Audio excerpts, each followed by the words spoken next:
Okay, salutations at his lotus feet and salam to all the devotees who are listening.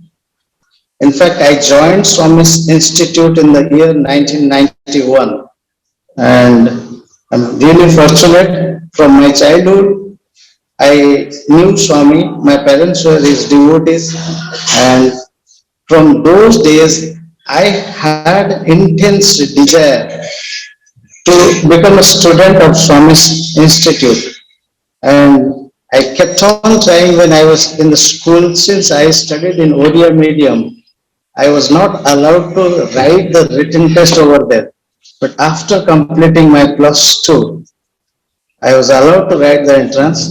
And fortunately, by Swami's grace, I got into the institute. After my graduation from there, and Swami instructed me to take economics honors. I joined as a science student, but later on Swami started mathematics, economics and statistics, MES course. Swami asked me to take economics, so I took. After that, completing my graduation, I joined Delhi School of Economics for my post-graduation. After that, I worked in Delhi as a research associate, and somehow by Swami's grace, I was not happy with that, came back to Orissa to do his work, and really fortunate that he chose me. And in the year 2007, with the help of few Sai students and other devotees here in Bhubaneshwar, we started the orphanage, and from there the journey continued and it's going on, and I believe it is his grace that I am here. And one more thing I need to tell, that I am not working in a government job. I am fully 100%. I am devoting my time over here, staying with the boys here and looking after them, taking care of them.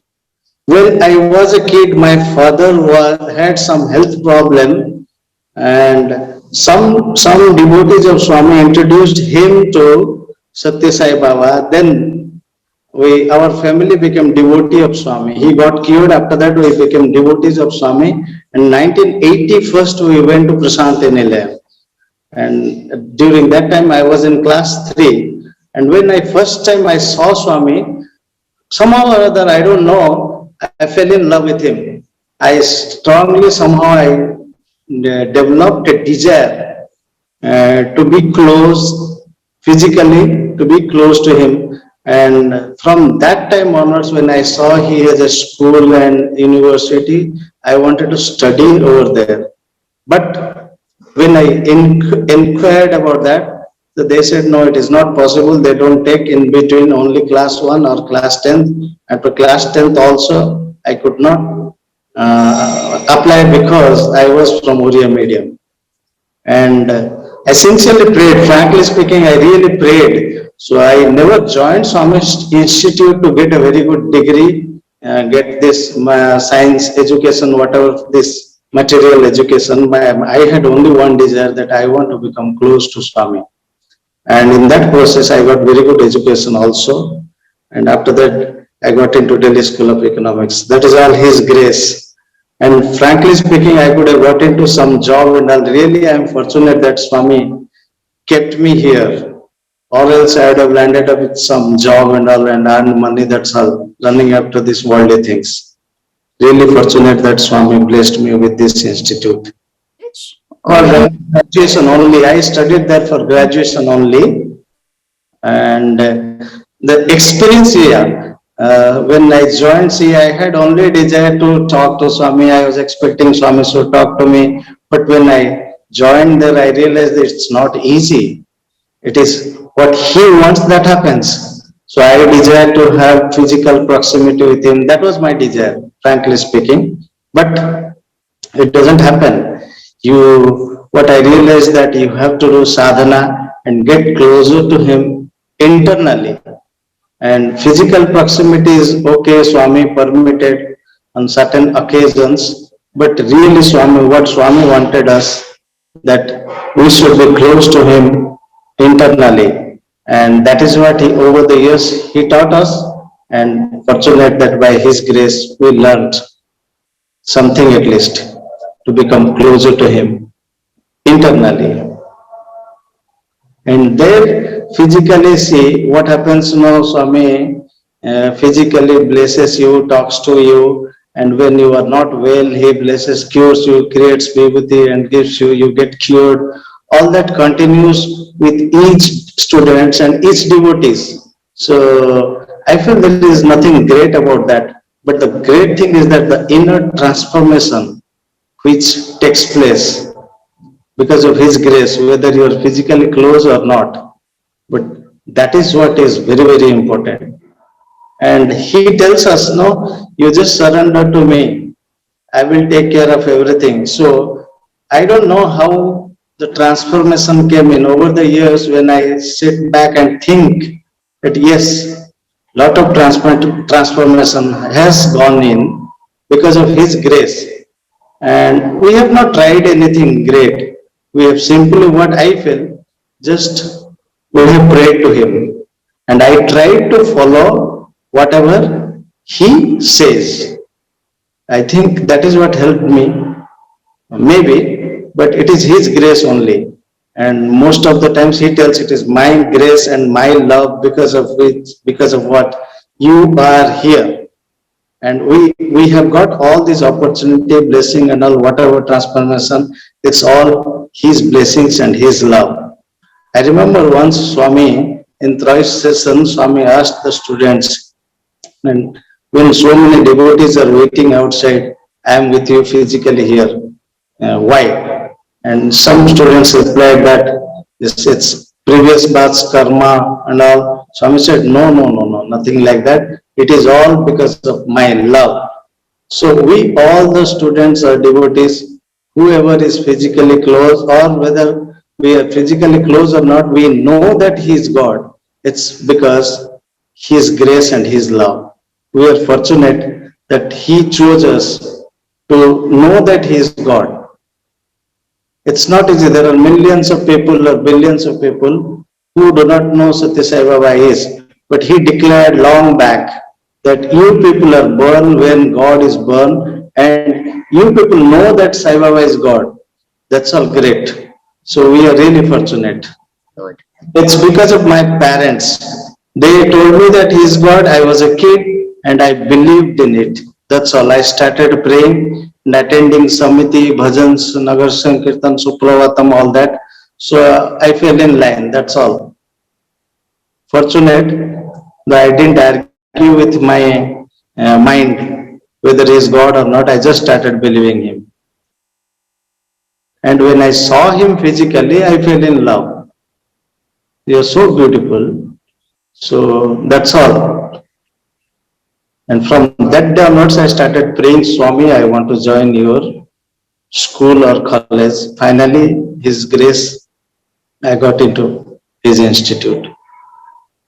Okay, once when I was in final year graduation, Swami was not in Puttaparthi. Swami was in Bangalore. That new Purnachandra Mandir was coming up. Swami left this temple due to certain reasons, and new building was coming up just beside, just with the Purnachandra auditorium.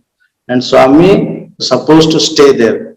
So that time Swami stayed there around 3 to 4 months in Whitefield. This construction work was going on, and suddenly in the month of October, I fell ill. Suddenly I fell ill. I don't know what happened, and it became so serious. They put me in general hospital and they could not cure. Somehow they thought something serious. They sent me to super specialty hospital. And there they found out that I have some acidity, gastric, all that problem. And I need to stay in the hospital for a few days. They gave me saline and all. So whatever food they used to give me, I used to vomit. I don't know what happened. And during that period, there was a message that Swami is coming back to Puttaparthi. Everything, that new temple is ready. Swami is coming back. And I remember whole hostel was preparing for welcoming Swami hostel. Their mandir also, mandir devotees were preparing, and I was missing that. I was sincerely praying, Swami, I should get cured within these few days so that I can attend the welcome ceremony. But my condition was not improving. Though I prayed sincerely, but finally Swami landed in Puttaparthi, and there was a grand welcome. But I was there in the hospital.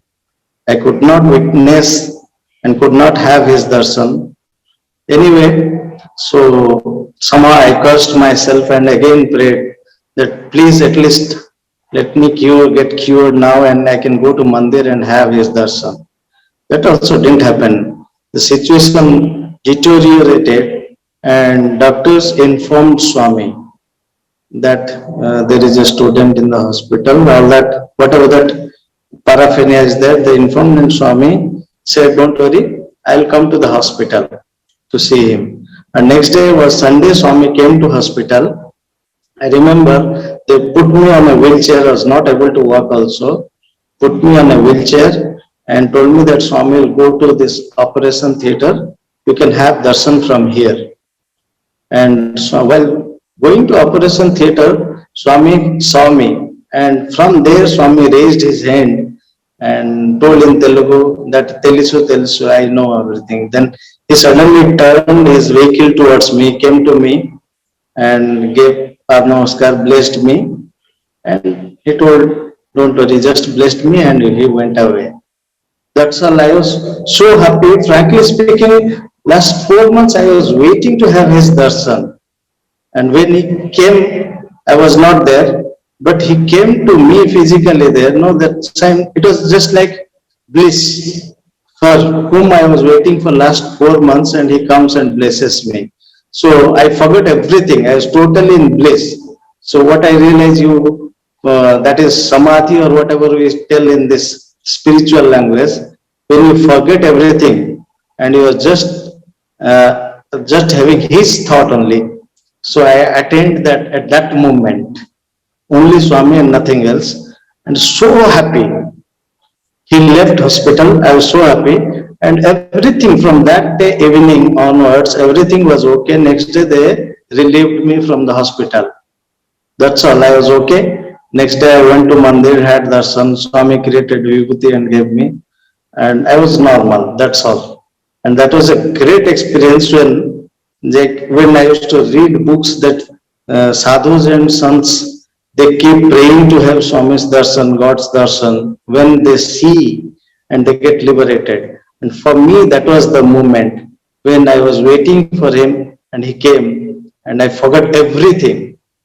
Just Swami was there in my mind, body, mind and soul, everything. Everywhere Swami was there. I feel that is ultimate samadhi. That was a great experience for me. That was the only experience. After that, slowly I got the habit of getting closer to him internally. So everything, physically, I never asked him for anything. My only desire was Swami only. And when I got it, that's all, over nothing much. So I was very much happy. And throughout those 3 years, it went on like that. And after that, slowly, I realized that, no, I have to get closer to him internally. There is no other alternative. And slowly that went on internally. And fortunate by his grace, that I am close to him. And he gave me an opportunity. This I never thought that he will give me an opportunity to serve him. He gave me an opportunity through this Sai Anandam Institute. Suddenly a thought came, devotees joined in and we started this, and I decided to stay here with the boys to intern. And slowly, in the year 2007, we started this and everything happened miraculously. We just thought that we'll take a rented house and keep in fact, what happened now, I left my job, came back to Orissa, and to earn some money, I got into stock market. And by his grace, I was successful. And I used to just join Samiti activities. Some devotees told me that there is an orphanage there in the Bhubaneshwar. Since you are free, why don't you go and teach those students? I used to go and teach there, but there I realized that the living condition, all other conditions of the students, boys and girls, really horrible. So that time only this thought came, why not we start a small one and give the best, whatever we got in the hostel. So some of the old students who belong to Odisha, they were excited, they joined and we started. And I remember I was thinking that I will earn sufficient money and do this kind of service. But one of, in between I forgot, yeah, when I stayed in Bhubaneswar, while doing this stock market trading and all, I also started teaching in some of the management institutes in Orissa. So became a visiting faculty in some of the institutes. So one of my student there told me, sir, I was thinking to doing something, some sewa and all, having after earning some money. But one of my student told me, sir, that will bring in ego. If you do with your own money, if you do this with others' money, you will be more humble. So I realized, yes, that is true. So I stopped the idea of earning a huge amount of money, then we started immediately. And by Swami's grace, he arranged everything. I remember Swami used to tell in his discourse that if you want to do anything good, particularly to make him happy, our only aim is to, whatever we are doing, this orphanage school, later on this orphanage we converted into a school. Now it is an English medium school. There are 84 boys in the hostel now. And rural people, local students also come and study. The total number of students is 186. So, what idea we had that our job only aim is to make Swami happy, and whatever is necessary, Swami will arrange. So that feeling helped us. So whenever there is a, we never felt any deficit. Whenever there is a need, Swami arranged, and it continued. So now it is 14 years old. So 2007, we through the devotees we got collected some boys from different villages and started. One devotee donated his house. Initially we thought of taking a rented house and run it, but while looking for a house, one devotee in a particularly outskirts of Bhubaneswar, a devotee donated his house. We started over there, and after 2 to 3 years, one devotee donated a big patch of land. We stayed to this new land, and there when we started, Vivek and other students joined. Vivek and myself showed these pictures to Swami. Swami, we are buying a new land, one devotee is donated. Swami blessed us and he told you start there. That's how devotees gave donations. We constructed this new building and started. It went on, and slowly we realized that no, we should give them good education, all that. So we started our own school. Now it is an English medium school going on by Swami's grace. I stay there with the boys. We just like Swami school, we provide free education. The education is totally free here. No admission fee, no tuition fee, and no selection criteria. Anybody who can join, but anybody who is interested to study. That's all. And study, it's not only we are giving this material education, physical education, all that. Most important is that spiritual education, what Swami expects. They should become good human beings. And automatically this intellectual development, all that will happen. And that happens.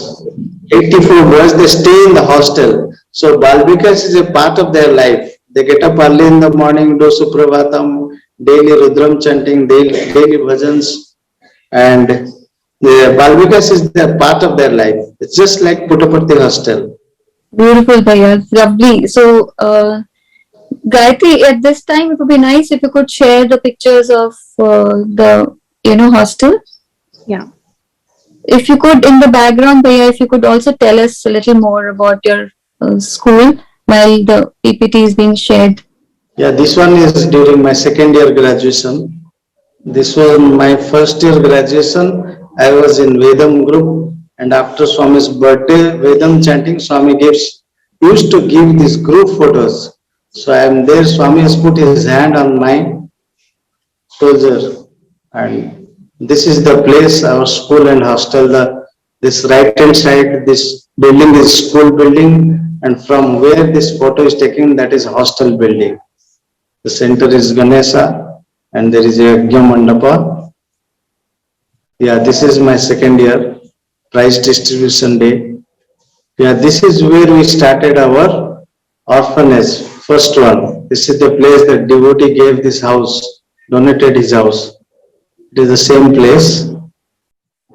Yeah, same.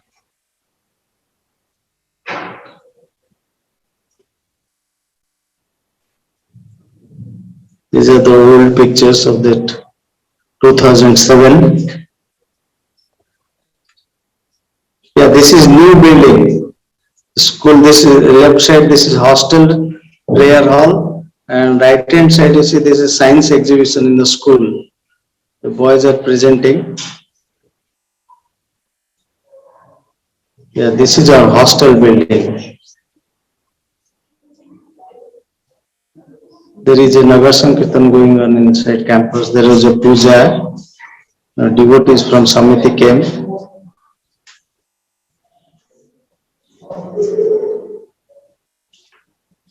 These boys are playing. This is the old campus, 2007.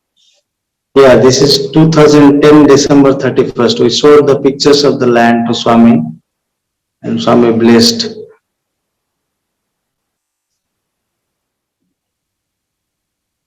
Yeah, our boys performed in front of Swami in the year 2010 with the alumni program. Swami blessed. This left hand side are our boys.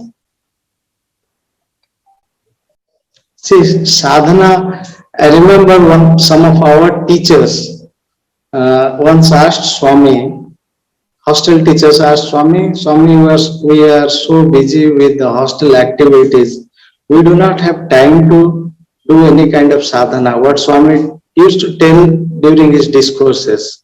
And I remember Swami told them, you just take care of my boys, that is the greatest sadhana you can do. So I believe whatever sewa Swami has given me, looking after the boys, taking care of them, that is the greatest sadhana. And that only transforms us. Whatever service Swami gives, service, I believe service is the greatest sadhana. And doing anything for Swami is really the greatest possible sadhana, according to me. So when we do this kind of things, now we have this in my mind that yes, we are doing it for Swami. So that is one type of Swami used to tell that living for God is true devotion. So indirectly, when we work in some company and all, Swami used to tell every work is Swami's work. But getting that feeling is very difficult. When you work in a private company, that is also Swami's work. But having that feeling is very difficult. But here, it is very easy. That's why I am fortunate. But all of you are also fortunate because you are also doing Swami's work. So doing Swami's work itself is a great sadhana, and unknowingly we get transformed, get closer to him, unknowingly. And how we get closer to him, how much, see that we have to only realize, we cannot explain that. I'm really fortunate that my family, my parents supported me. See, only thing feeling closer to him, that is the only sadhana. See, what I believe, whatever we are doing, that Swami is with us. That feeling is the greatest sadhana, I think. That is sadhana, that is blessing also. So when Swami is with us, no, everything is there, that's all. You don't need anything.